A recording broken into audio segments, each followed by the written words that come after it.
Hey guys, it's Mitch. How's it going? All right, so after the intensity of Inferno, I figured we could use a little bit of a breather before we hit more Uncanny X-Men, and Chris Claremont kind of felt the same, I think, because we're going to get a breather issue, a couple of them actually, but we're just focusing on the one for today. We're looking at Uncanny X-Men number 244. So just before we get into it, if you enjoyed the channel, if you feel like you might want to help out a little bit, go subscribe on my Patreon. Links are in the description, gives you early access to everything I do, helps out the channel, helps to buy new comics. So, in the interest of transparency, I should let you know that this was originally set to be a team-up episode with my buddy Jay, and I say that as though we didn't talk about this issue, for an entire, say, episode and a half's worth, and I didn't forget to hit the record button twice. Those of you who tune into my live streams twice a week will not be surprised to hear that. So rather than subject Jay to a third attempt here, I'm going to try and just go it myself. At least, we spent a fair amount of time talking about it. I should be able to do it fairly well. So yeah, the last time we looked at an X-Men comic, it was X-Factor number 39, actually. It was the end of Inferno, which was like 8 issues of muddled intensity with an awful lot of family drama and revenge and plot holes and a bit of an unsatisfying ending. Hashtag justice for Madeline. So in the wake of such an involved storyline, what Chris Claremont would often do was he would do a cooldown issue or two, where we'd see the X-Men just kind of in recreation mode, either puttering around the X-Mansion or playing baseball or, just living as people for a little bit. Because you don't want to jump directly from one intense storyline into another one. It just seems a little bit distasteful. And with this pair of issues, Chris Claremont actually had a fun idea in which he decided to do a girls' night issue and a guys' night issue. So we might as well dive right into this. We're going to start with the cover. This is a very Silver Age style cover, at least in terms of concept. We've got all of the X-ladies kind of backed into a corner, yelling, "No! We've survived Inferno, beaten Freedom Force, the Sentinels, and Magneto, but how do we beat, gasp, the M Squad?" Very hyperbolic purple prose to start out, which is fun.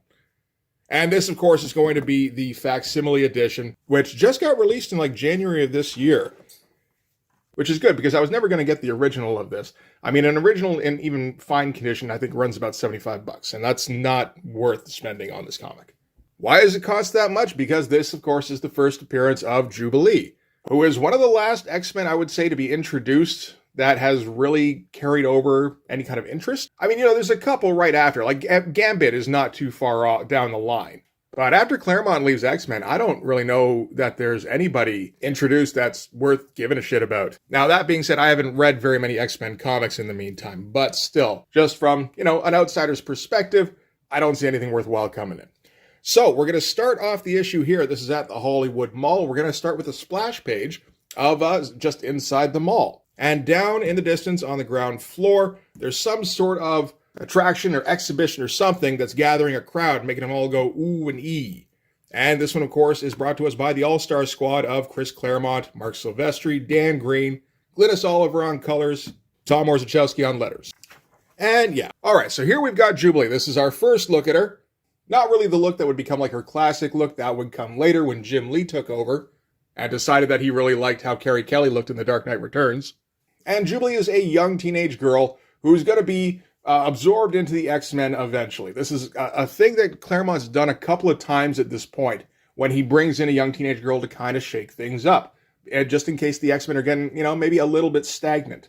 Because, at this point, the team has been pretty solid for quite some time, I think. And needed a little bit of an injection. So what you do is you take a character who is an outsider, and the reader can basically see the X-Men from her point of view. And it's a great device for, resetting, I would say, particularly after something like Inferno, when, because you want to have jumping on points for new readers, always, right? Particularly in something like X-Men, which has been, essentially one long-running storyline since Chris Claremont jumped on board. And this is kind of the perfect way to do it. You set up this character that isn't familiar, really, with the X-Men, and is a loner character. She doesn't have any attachments. Some of this is from the discussion with Jay, just to let you know.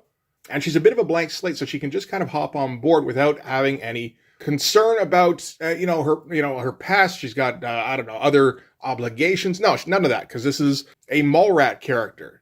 She's an orphan, she's homeless, she's living in the mall. Didn't even know she was a mutant until, a little while ago when she was running away from some security guards. and accidentally let loose her fireworks and, was able to distract them.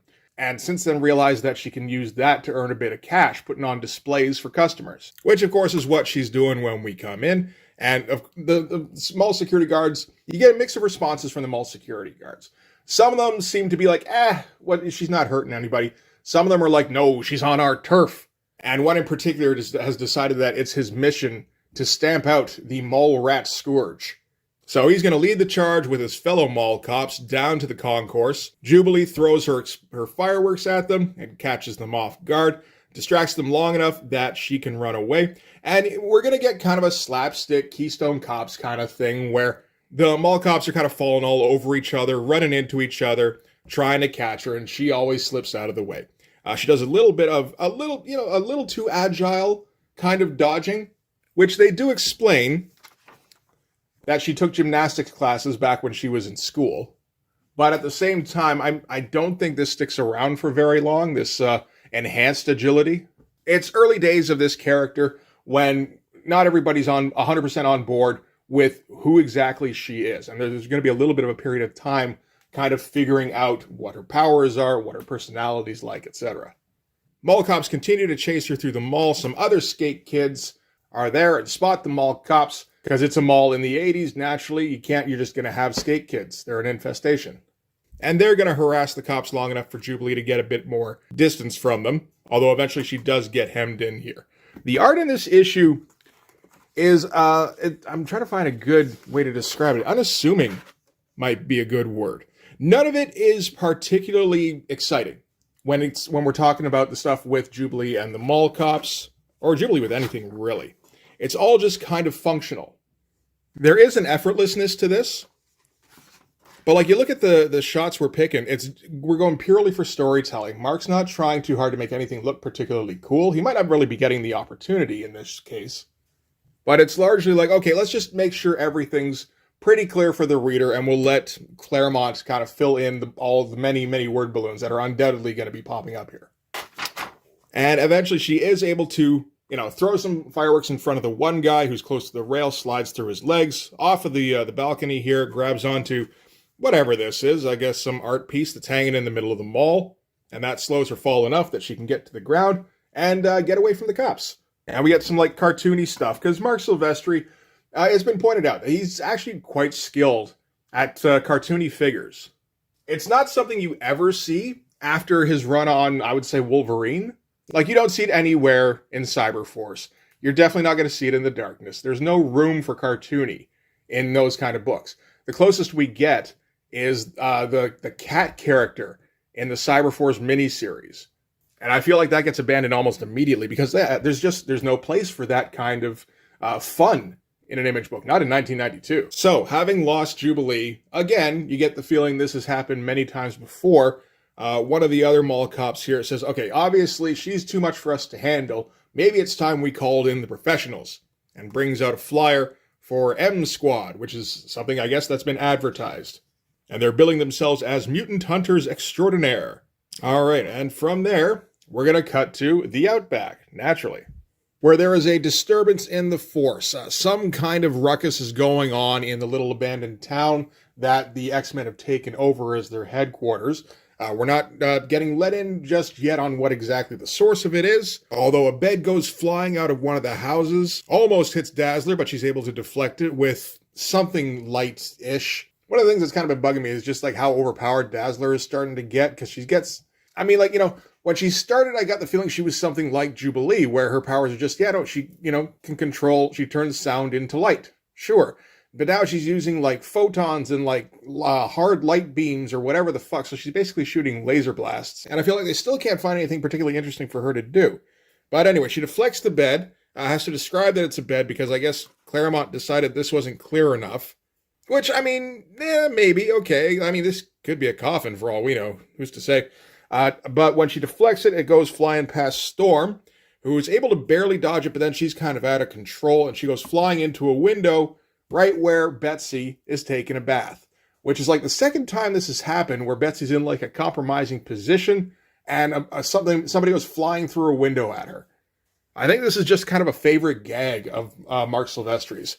Some good stuff going on here. Some very fast inking going on the robe that Storm is wearing here. Like, this is just scribbly as hell.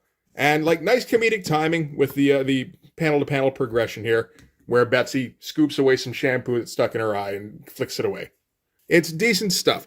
This whole issue feels like it was done pretty quickly, but we're not into bi-weeklies just yet. I think it is happening pretty soon, though. Uncanny X-Men, particularly when Silvestri was on, feels like it would go into bi-weeklies like a couple of times a year. And Mark and Dan Green would just have to pick up the pace when that happened. Like, they didn't draw every issue during this particular run, but they sure drew a lot. And sometimes they would draw back-to-back issues in a month, just churn them out. Anyway, we do find the source of the ruckus. Turns out it's Rogue who's trashing her apartment. And we're going to get a rundown on why exactly that is. So basically, there's been a whole bunch of stuff going on in the last little while with Rogue. Kind of going back to the Genosha storyline, just before Inferno, where Rogue and Wolverine got their powers taken away, and Rogue was kind of pushed around by the guards there. She wasn't entirely taken advantage of, although that was a little bit implied. It is clarified here that it didn't go that kind of far. But it's more the fact that she didn't have any way to defend herself, and that's kind of the first time that's ever really happened to her since her mutant power triggered. And Rogue's response was basically to shut down, and like, she wasn't really able to act. And of course, she has the personality of Carol Danvers in her head from when she originally fought Miss Marvel and absorbed her powers and part of her personality permanently. So Carol took over, kind of got her through that particular mess, because the Carol Danvers personality is used to operating without powers or with powers. She's, spent a lot of time with both. And since then, her and Rogue have kind of come to some kind of an accord.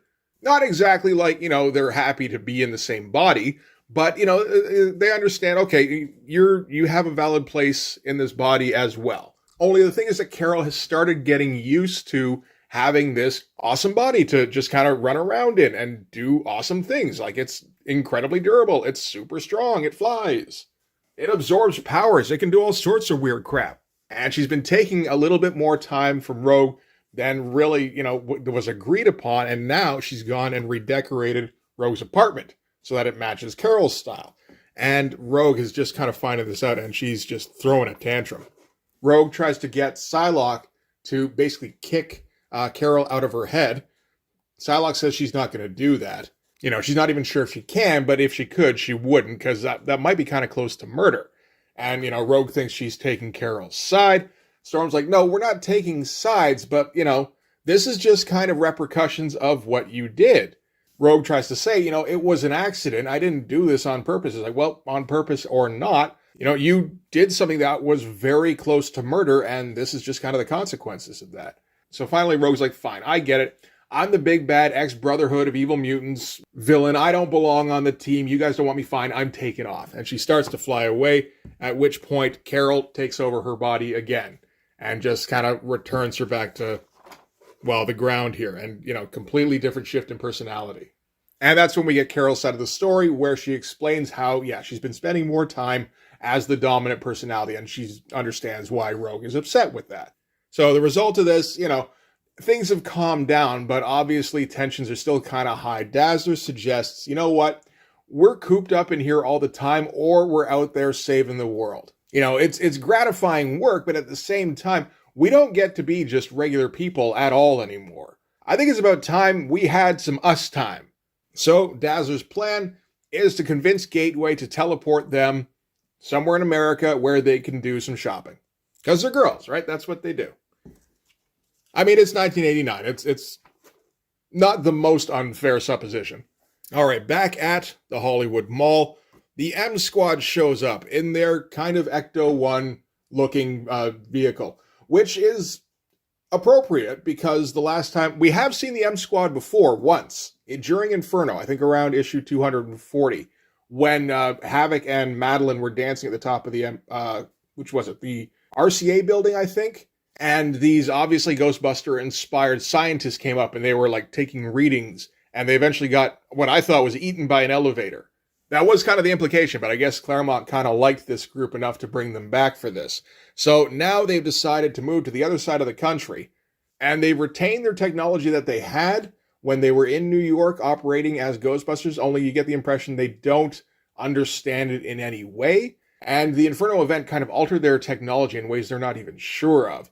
So they're a bunch of incompetent buffoons who are going to be chasing after some X people. That's always a good time, right? We get our big kind of cartoony hero shot. That's a great shot. You kind of get everything you need to know about these. Oh, it's like, okay, these are goofs. That's cool. Meanwhile, another part of the mall, the X-Men teleport in some kind of alcove where they think they're not being witnessed, except one person sees them, which is Jubilee. And it's interesting from Jubilee's perspective because, she's used to having these powers now, but she still doesn't really know a whole lot about mutants. I mean, she's probably heard the word, but that's about it. And then all of a sudden, these four, as she says, like beautiful women just kind of appear out of nowhere. They appear very confident, very sure of themselves, like comfortable in their skin, which is, she's a teenager who's always on the run from mall cops. That's something she aspires to be. So she starts following them around. And Dazzler decides the first thing they need to do is get some makeovers, starting with some haircuts. And we get some nice facial expressions here from Mark. You get the concern from Betsy. You get Dazzler just overjoyed with this whole thing. And it's just kind of an interesting thing to note, like, oh yeah, Mark Silvestri knows how to do facial expressions. Because you forget reading Cyberforce. There's no room for nuance in Image Comics in 92. So all the girls are going to get their hair redone. Betsy gets a perm. And then they go shopping for some dresses. And we get kind of like, they're the different fashion styles, but we also get kind of a glimpse into the different personalities of the X-Women. This was something Jay brought up, actually, was the fact that Dazzler, is naturally the first one to show off her new duds. And she's all like, ta-da, throws the curtains open. And it's like, look at me. Rogue is like, confident, but not trying to look for any extra attention. Whereas Psylocke is like hiding almost. Like she's very shy about it. And like the posture works perfectly. And this gives Mark a chance to draw some fashion stuff, which you get the feeling he really does like to do a lot of. Or, if he doesn't, it's pretty much the same thing because he's very good at it. All right, quick jaunt back to the M Squad, who are explaining the source of their expertise, which is basically that they don't have any, they have technology they don't understand, and they just want to make some money. Get a good shot of the M Squad, crouched down on the floor with magnifying glasses, so they're investigating. And tripping all over each other because they're, comedy goofballs.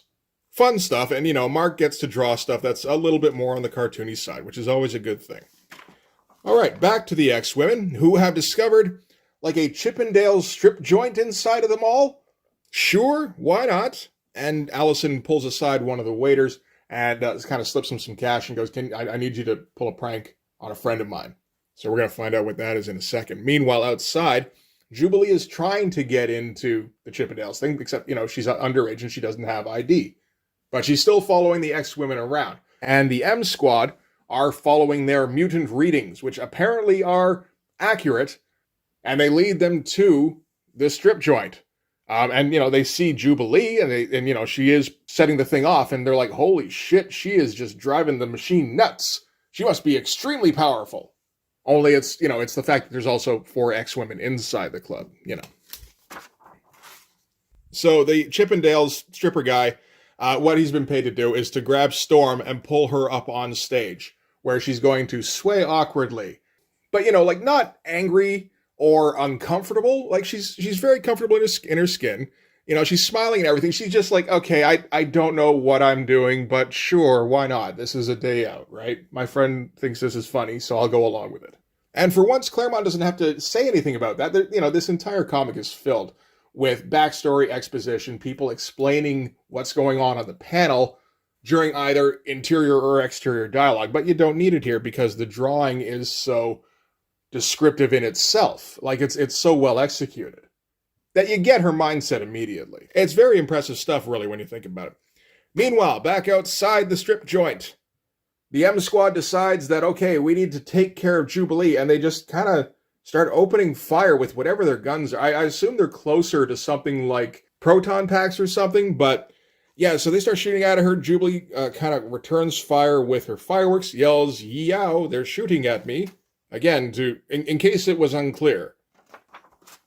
Back outside, they've got Jubilee backed up into a corner because, Jubilee, she's not the super powerful mutant that they think she is, but this is still like their first gig in this job, so they're going to go all out, naturally. And they set up some kind of machine to capture her, but this is one of those machines that got affected by the whole Inferno event. So once it goes off, it's completely out of control. Blows a hole in the wall with a big old scrambo. Thank you, Tom Orzechowski. Cool shot with the silhouettes and everything here. And sends out, like, streamers or something. You know, some kind of apparatus that's going to capture Jubilee and suck her into whatever the fuck this shark-looking thing is. And the M Squad have no idea how to control this thing, as I said, so they just kind of run away so it doesn't start targeting them next. So now it's up to the X-Women to try and turn this thing off and hopefully save Jubilee. Like, that would be nice, right? And these pages, man, this is, like, Mark Silvestri and Dan Green get pretty fast and loose sometimes with the inks. This is some of the sloppiest stuff I've seen them do yet. There's just, like, brushes and nibs flying all over the place here. We're just trying to get it down quick and dirty. Like, you see how scribbly some of this stuff, like, this almost looks like Howard Chaykin, some of it. So anyway, yeah, the X-Women fly into action in their fancy new duds, and each one is going to have something to do here. So Storm is going to try and distract the machine or divide its attention. Betsy grabs a hold of Jubilee and tries to prevent her from getting sucked into it. Some kind of blast goes flying and knocks down, I think this is like the art piece that was hanging earlier, because it's pretty shitty debris if that's what it's going for. And Rogue swoops in and scoops up a couple of kids that were going to get crushed. Betsy's able to pull Jubilee free from the machine just before she gets sucked in. Storm blows the machine, like, with a wind out of the mall, like out through the roof. And then Dazzler picks it off with a hard light beam and the thing blows up. So, you know, like, everybody had a hand in it. It's okay stuff. Like, we're not going for any kind of particularly cool shots, though. Like, there's so many instances here where it's pretty much on, like, a 6-panel grid. Yeah, there's, like, 6 panels on every page here, just about. So, I don't know if Silvestri and Green are trying to make up time for an impending run of biweeklies, or if they're just trying to get a little bit of lead time. But they are going super fast in this, and Mark is not paying a whole lot of attention to things like composition. Just trying to make it fairly clear what's happening on the page. All right, so in the aftermath, M Squad are getting confronted by the cops because of, you know, they set off something that was endangering civilians in the middle of a mall. The X-Women have seen enough. They figure, okay, that's enough R&R for one day. And they go teleporting back to the Outback. Jubilee is right behind them. And she has a second where she thinks, I don't know where that portal's going, but I don't really have any reason to stick around here. Just, you know, what am I going to do? Just get chased around by mall cops tomorrow? Or I could go in there where those awesome women are, and maybe some more awesome stuff will happen. And like I said, she has no ties. She has no family. She has no home. She has no responsibilities. She can just jump through the portal and see how it goes. You know, if she gets killed, maybe that's, you know, well, that would be a bit of a shame. But, I mean, that almost happened today anyway, right? So she jumps through, and that's the end of that. Again, very sloppy-looking inking on this, but that's okay. It still looks pretty good. And that's kind of it for this issue. And Jubilee will show up again fairly soon, although I think we get a bit of a hiatus, actually, as she's kind of lurking around that town in the Outback. And we get, like, ads for Punisher War Journal, because I guess that's happening around this time, with the 2 issues drawn by Jim Lee, which I did videos on, of course. And yeah, that's it for Uncanny X-Men number 244. So in terms of plot, it's pretty slight. You know, Claremont didn't come up with a particularly intricate story for this. Mark and Dan weren't really going overboard on the art. So in terms of, like, just a standalone issue where it's like, yeah, I just want a good comic, I don't even know if this is the best one for that. It's fun, you know, it's not too bad, and it's lighthearted and everything. And it's, again, a nice entry point where you get introduced to a whole bunch of characters, and you get kind of told what their deal is. And we're going to get a similar thing in the next issue, which is the Guy's Night issue, drawn by Rob Liefeld for some reason. But yeah, no, it's a good entry point. And, I mean, they kind of knew that because this was also the first episode of the, I think, 97 X-Men cartoon, where the X-Men rescue Jubilee while she gets assaulted, you know, by Sentinels from the mall. But Jubilee is still that kind of outsider character at the beginning of that. And all of a sudden, all these colorful characters zoom into her rescue, right? So, she gets swept along on the adventure, and then she gets introduced to the characters one by one, which also effectively introduces the characters to the audience. It's a pretty good way to go about kicking off a story, really. So yeah, we'll do the Guys Night issue next time. I'm sure that'll be a good time. But for this one anyway, that's going to do it. Thanks very much for watching. If you like this video, please hit like, hit subscribe, hit the notification so you know when the next one's coming out. Go over and subscribe on my Patreon. Gives you early access to everything I do, from the Blood Force stuff to the YouTube videos before they get uploaded to YouTube, as well as some Patreon exclusive content. You can also follow me on Instagram and DM me there for commissions, and you can join the Blood Force Discord server. And I will get Jay on for one of these X-Men issues eventually. This was his era of X-Men where he was buying off the rack, but he's had enough of it for now, I think. But anyway, yeah, that's going to do it. Thanks again for watching, guys. I'll see you in the next one. Bye-bye.